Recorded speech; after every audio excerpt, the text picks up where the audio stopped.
Voy a empezar por preguntarle, ¿nunca ha dado usted una entrevista? Nunca hemos dado una entrevista. La razón que nunca hemos dado una entrevista es porque algunas personas en el paso de los años me han llamado para preguntarse, más ahora que está en esto de la tecnología y de todas esas cosas, pero siempre quieren hacer las entrevistas por Zoom.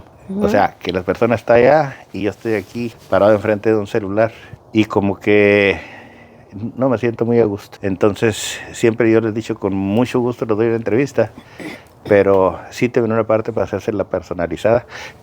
Esa es la razón por la que yo empecé a hacer entrevistas, porque yo sentía que los carrereros necesitamos más atención, necesitamos más respeto.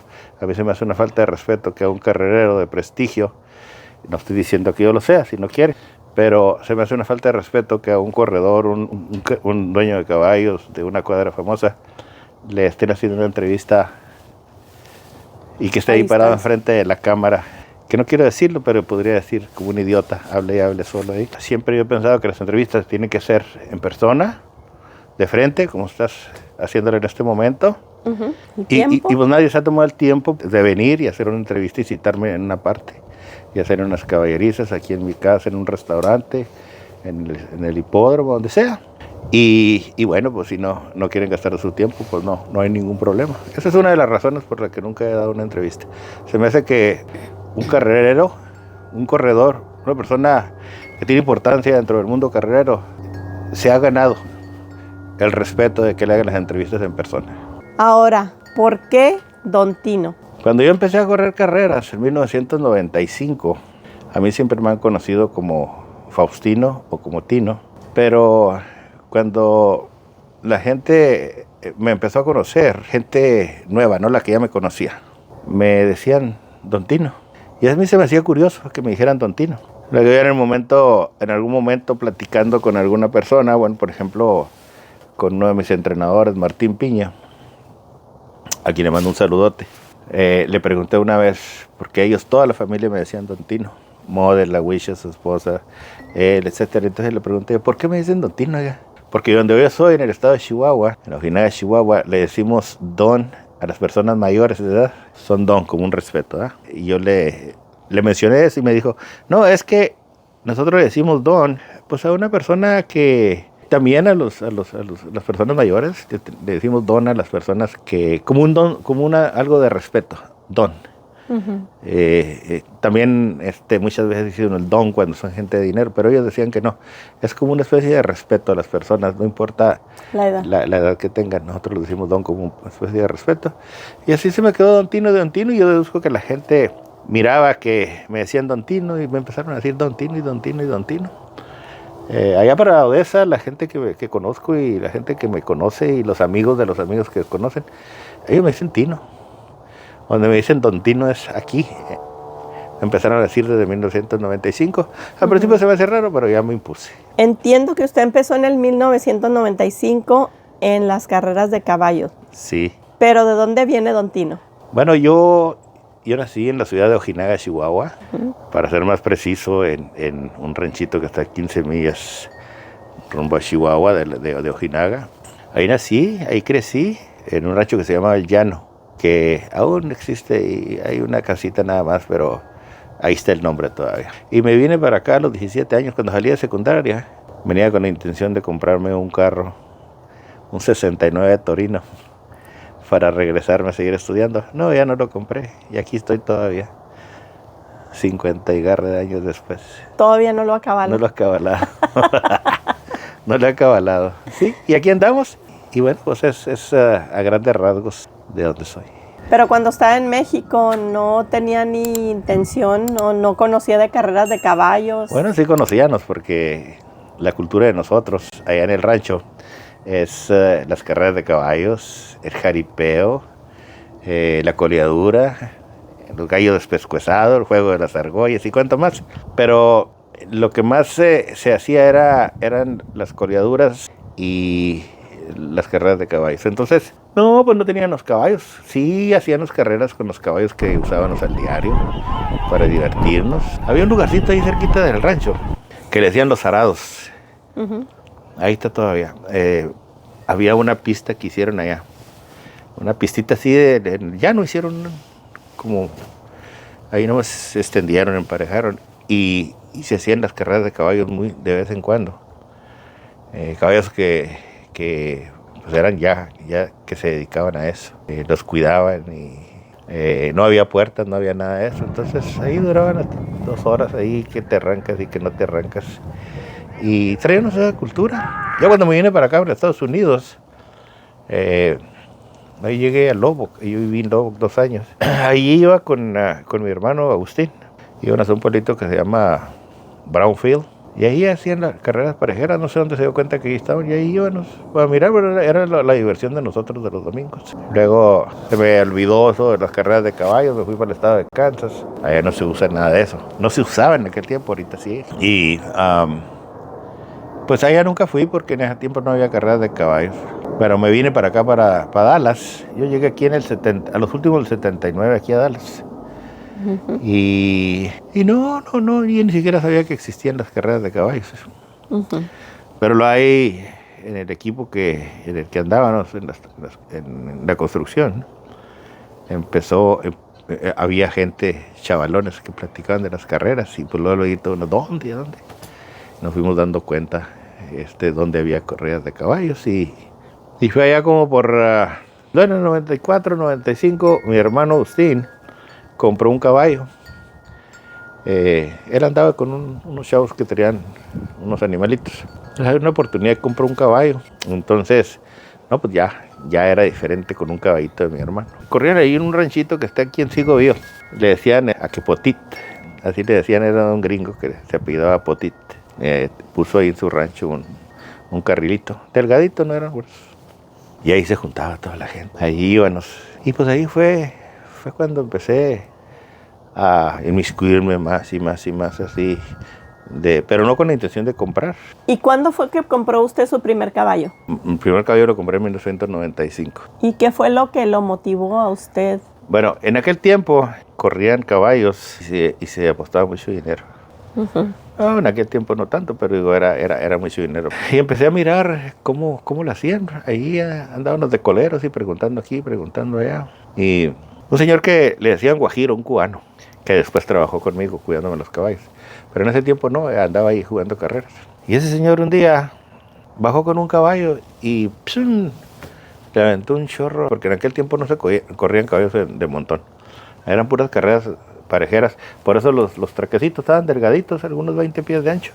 Nomás que cupieran 2 caballos. Uh-huh. Y entonces él bajó con un caballo y corrió con un caballito de los bueneritos que andaban ahí y le abrió como 2 cuerpos. Era amigo mío y yo me acerqué curioso y le dije, oye, Guajiro, ¿cómo le hizo para comprar ese caballo? También ligero. ¿Cuál es la clave? Le digo, para comprar un caballo ligero. ¿Dónde lo encontró? Dijo, mira, chico, los caballos que andan corriendo aquí son caballos de 2,000, 3,000, 4,000, a lo mejor el más caro es aquel que está allá, pagaron 5,000 por él. Entonces, ese caballo me costó 10,000.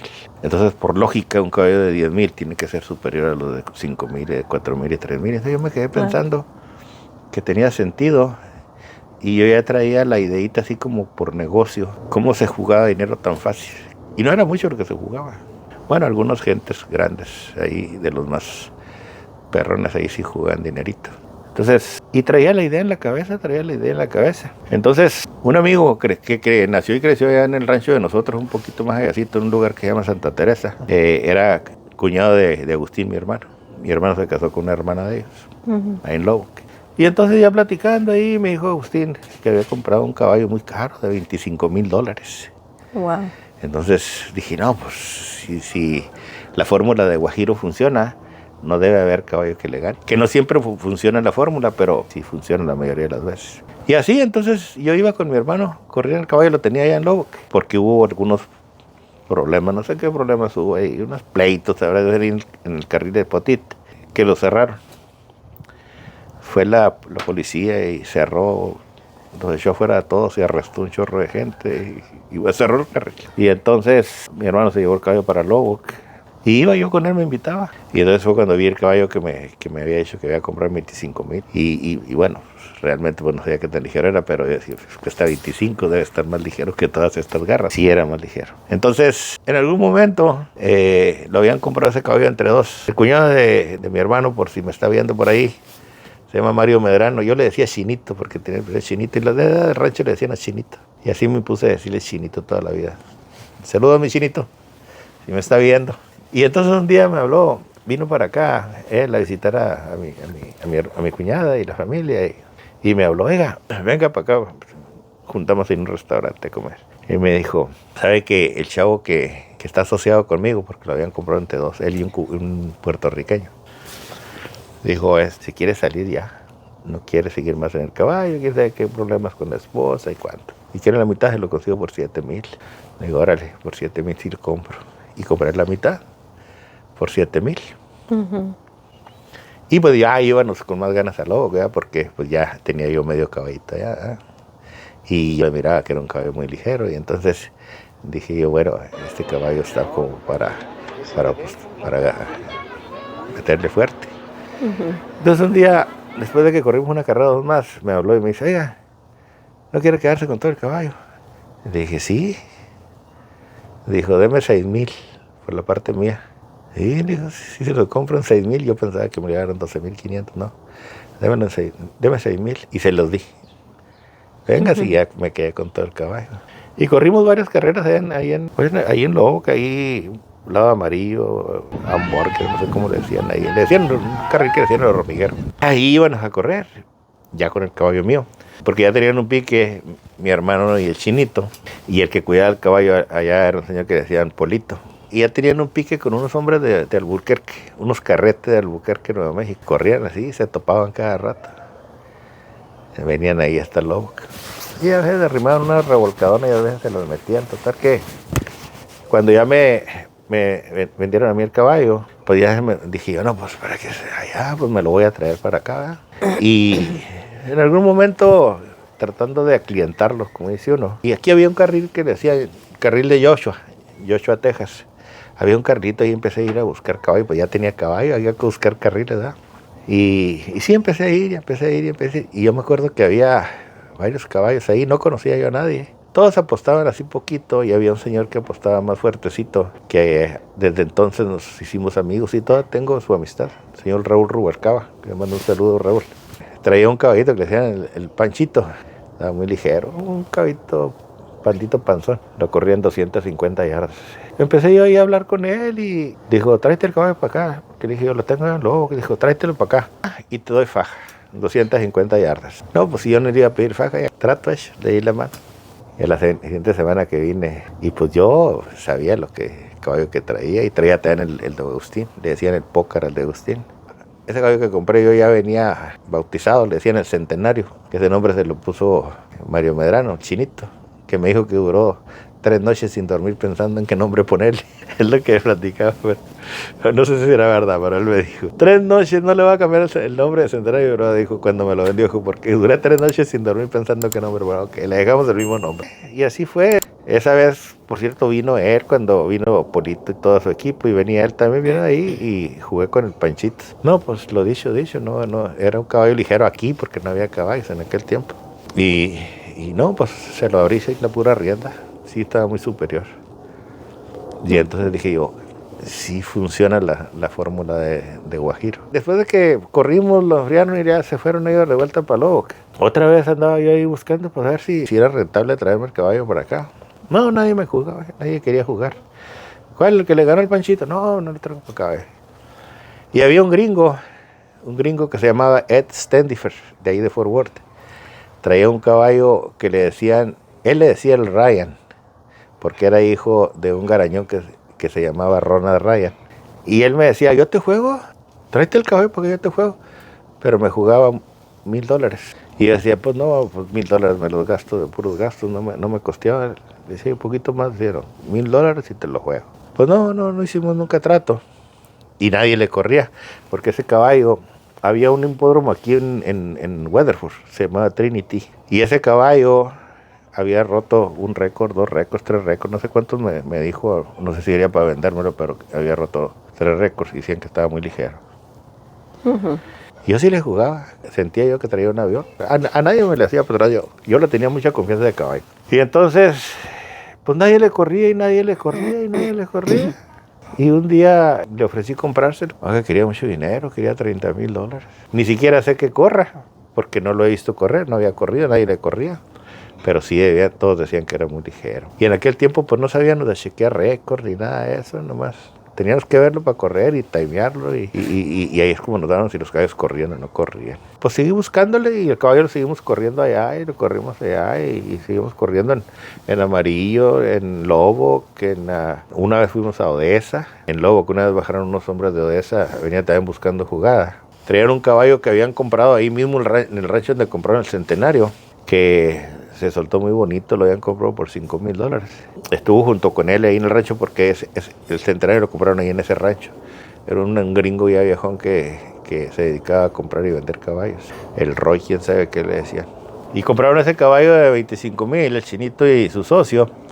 Y esos de Odessa compraron ese otro en $5,000. Estaban de compañeros ahí. Pues ese caballo se puso a correr muy recio.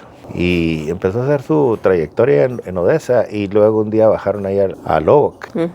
Y pues yo no le tenía miedo, venía buscando jugada y ellos sabían que traían buen caballo y nos jugamos.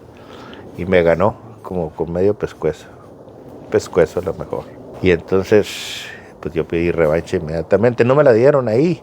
Dijeron, pero se la damos allá en Odessa. Y fue como empecé yo a ir a Odessa. Con ese caballo que te estoy mencionando, le decían el Duque. Corrimos 14 veces, porque corríamos en 250 yardas y le ganaba yo con tantito así. Me pedía la revancha de vuelta y yo siempre fui muy justo. Yo siempre le garantizaba revancha al que le ganaba. Antes eran diferentes las reglas, en aquellos tiempos se respetaba mucho todo. Me decía, vamos otra vez pero en 300. Y corríamos en 300 y me ganaba con la misma cantidad así. Vamos de vuelta pero en 275. Y ahí nos la llevamos, así nos la llevamos. Al final los caballos se hicieron viejos, es una historia larga, pero sí, de 14 carreras me ganó 8 y yo le gané 6, nada más. Muy buenos amigos, pero eso fue en el lapso de todos los años. Pero conforme fue pasando el tiempo, yo me traje los caballos para acá. Después de que empecé a correr, ya me empecé porque todos me decían, no, pues tráigase los caballos para verlos y tráigase los caballos para verlos. Entonces convencí a mi hermano de que nos trajeran los caballos para acá. Nos traemos aquí a Fort Worth. Precisamente con el gringo ese que tenía el caballo que nadie le corría. Y bueno, empecé a correr aquí. No me corrían mucho con él, pero luego empecé a comprar otros caballos. Tengo un hermano en Liberty, Kansas, Pedrito. Saludos, Pedrito, si ves este video. En una ocasión hablamos y él y un socio que tenía, Joel Nieto, tenían caballos juntos, los querían vender 2. Uno que le decían el reloj y el otro le decían el bobo. Y pues yo tenía nada más el Centenario y luego el Pócar de Agustín. Y se los compré y me los daba bien baratitos, que me los regaló. $5,000 por los 2. Pero lo que me gustaba mucho es que el bobo corría solo.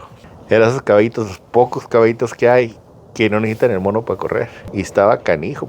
Para correr solo, le sacaba como un pico a la verija, un cuerpo entero al Centenario, de lo ligero que estaba. Entonces, me gustaba mucho la idea. Sí, hicimos varias carreras. No estaban muy fogueadas la gente aquí con los caballos sin mono, pero pues es que no llevan libras arriba.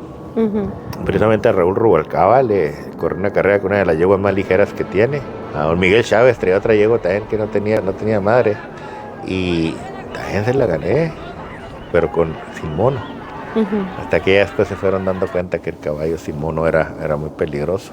Ya tenía 3 caballos y el de mi hermano.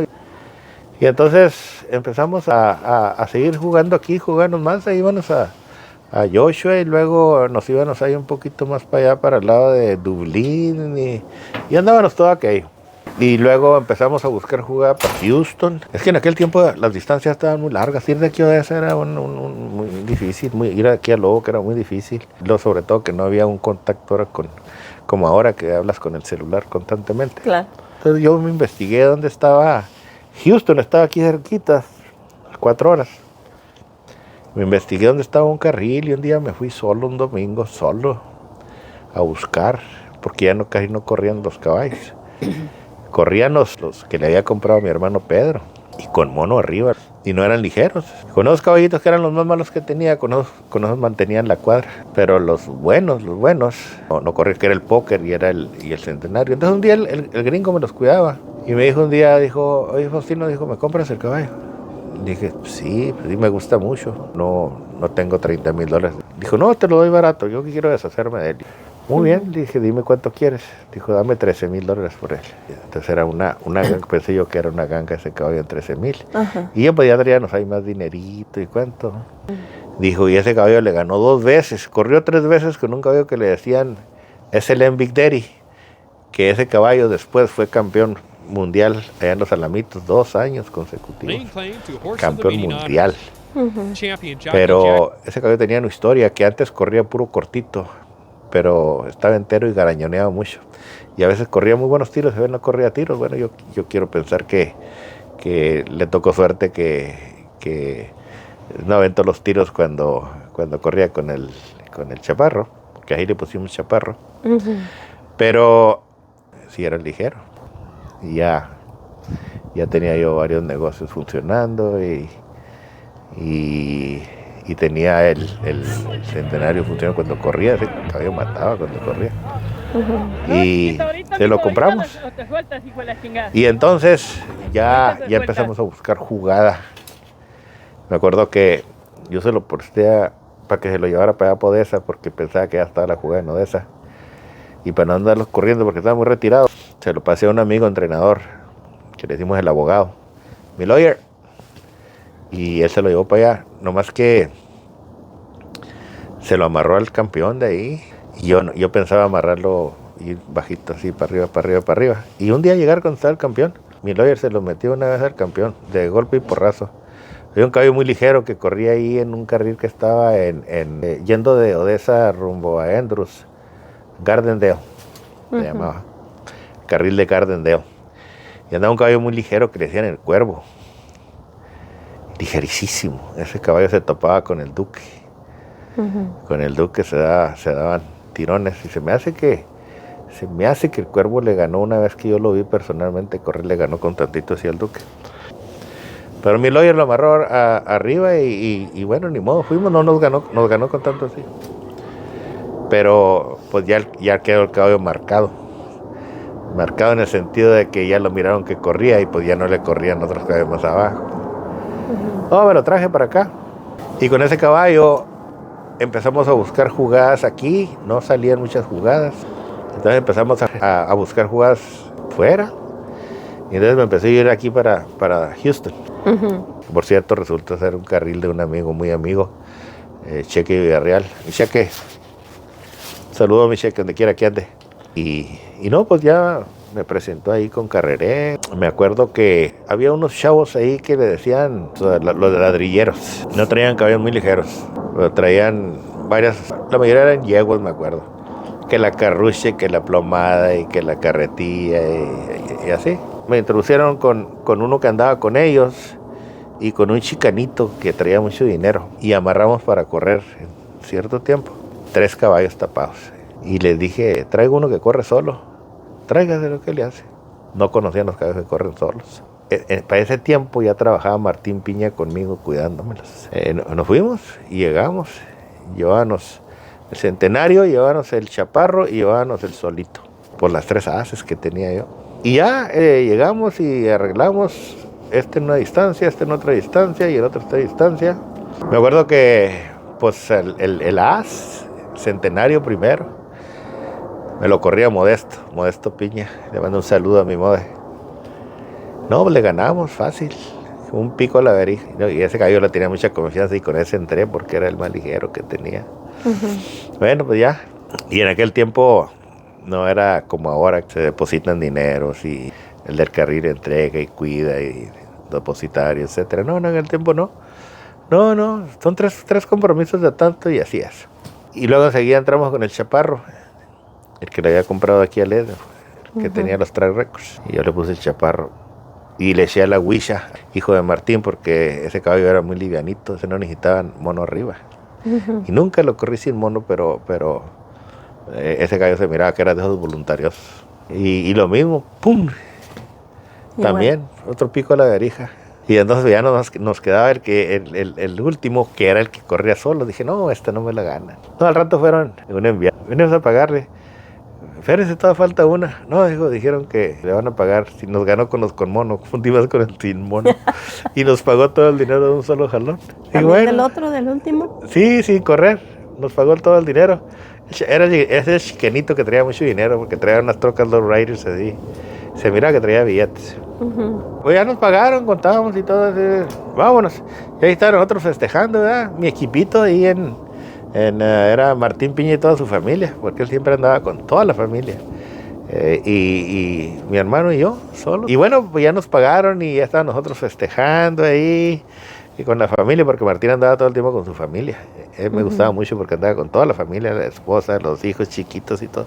Y todos hacían algo, todos, desde chiquitos, todos. Los tenía bien educaditos, eran ayudantes y hasta la fecha todos se dedican, casi todos a eso. Y si no se dedican a eso, saben hacerlo muy bien. Y estábamos ahí festejando y pues nadie pisteaba de todo el equipo, todos estaban festejando, pues yo no sé. Pues ahí estábamos felices. Y luego pasó toda la caravana de los caballos allá, ya se iban.